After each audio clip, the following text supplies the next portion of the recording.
Hello everyone, welcome to the Bong tasty hub. আজ আমি ভোলা মাছের ঝালের রেসিপি আপনাদের সাথে শেয়ার করব।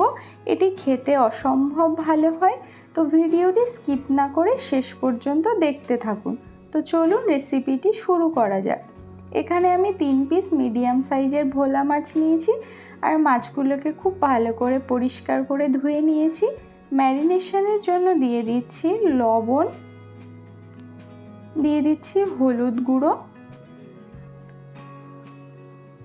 আর দিয়ে দিচ্ছি লঙ্কা গুঁড়ো।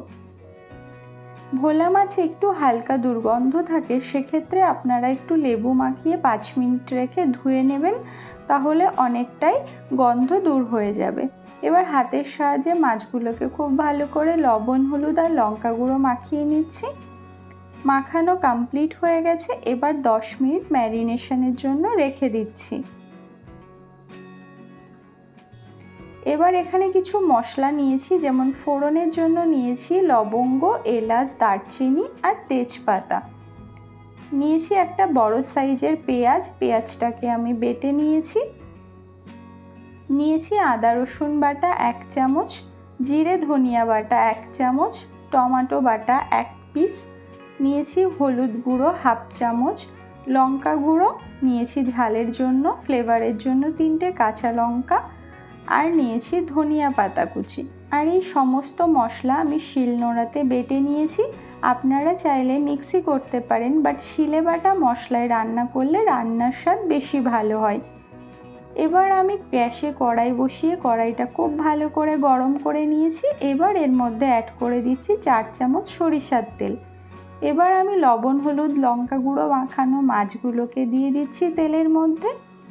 এবার উল্টে পাল্টে লাল লাল করে ভেজে নিতে হবে।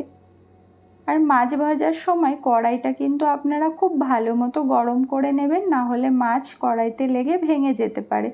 2 পিস মাছ ভাজা হয়ে গেছে। এবার মাছগুলোকে তুলে নিচ্ছি।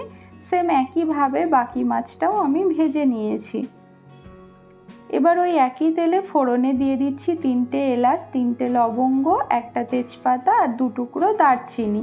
ফোড়নটাকে একটু ভাজা ভাজা করে এর মধ্যে অ্যাড করে দিচ্ছি 1 চামচ পেঁয়াজ বাটা। পেঁয়াজটাকেও আমি খুব ভালো মতো কষিয়ে নিচ্ছি, যাতে করে পেঁয়াজের কাঁচা গন্ধটা চলে যায়। আর এই রান্নাতে অবশ্যই আপনারা পেঁয়াজ বাটা ব্যবহার করবেন, সেক্ষেত্রে গ্রেভিটা কিন্তু বেশি ভালো হবে।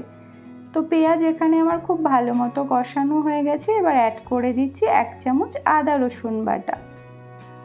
আদা রসুনটাকেও খুব ভালো করে কষিয়ে নিচ্ছি, যাতে আদা রসুনের কাঁচা গন্ধ চলে যায়।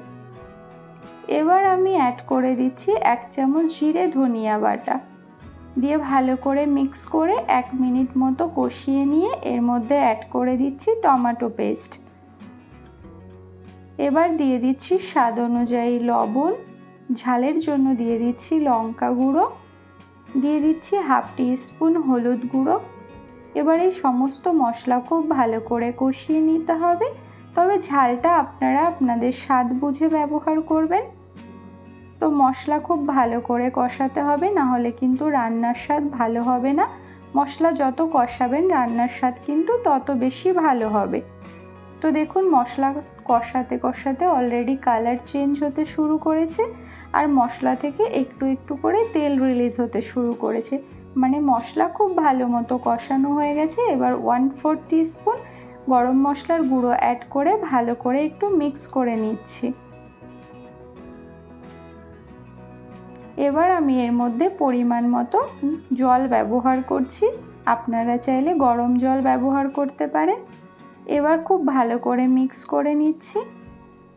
মিক্স করা হয়ে গেলে ঝোলটাকে খুব ভালো মতো ফুটতে দিতে হবে, কারণ ভোলা মাছ যেহেতু একটু নরম প্রকৃতির হয়, সেক্ষেত্রে ঝোলের মধ্যে দিয়ে বেশিক্ষণ কিন্তু ফোটানো যাবে না, তাহলে ভেঙে যেতে পারে। এই জন্য ঝোলটাকে আমি প্রায় 2 থেকে 3 মিনিট ভালো করে ফুটিয়ে নিয়ে এবার এর মধ্যে অ্যাড করে দিচ্ছি আগে থেকে ভেজে রাখা ভোলা মাছ। দিয়ে খুব ভালো মতো মিক্স করে ঝোলটাকে ফুটিয়ে নিচ্ছি। এবার ফ্লেভারের জন্য এর মধ্যে অ্যাড করে দিচ্ছি 3টে কাঁচা লঙ্কা। এবার ওপর থেকে আমি একটু ধনেপাতা কুচি ছড়িয়ে দিচ্ছি। দিয়ে ভালো করে মিক্স করে নিচ্ছি। আপনারা যারা ধনিয়া পাতা পছন্দ করেন না তারা এটা স্কিপ করতে পারেন। তো রান্নাটা এখানে আমার অলমোস্ট কমপ্লিট। এবার আমি ফ্লেমটাকে অফ করে দিচ্ছি। তো ভিডিওটি ভালো লাগলে একটা লাইক করবেন, শেয়ার করবেন, আর চ্যানেলে নতুন হয়ে থাকলে চ্যানেলটিকে সাবস্ক্রাইব করার অনুরোধ রইল। এবার এগুলোকে আমি একটা পাত্রে সার্ভ করে নিয়েছি। তো আমার চ্যানেলে নতুন হলে চ্যানেলটিকে সাবস্ক্রাইব করে পাশে থাকা বেল বাটনটি অন করে রাখবেন, তাহলে আমি যখনই কোনো ভিডিও আপলোড করব নোটিফিকেশান পেয়ে যাবেন।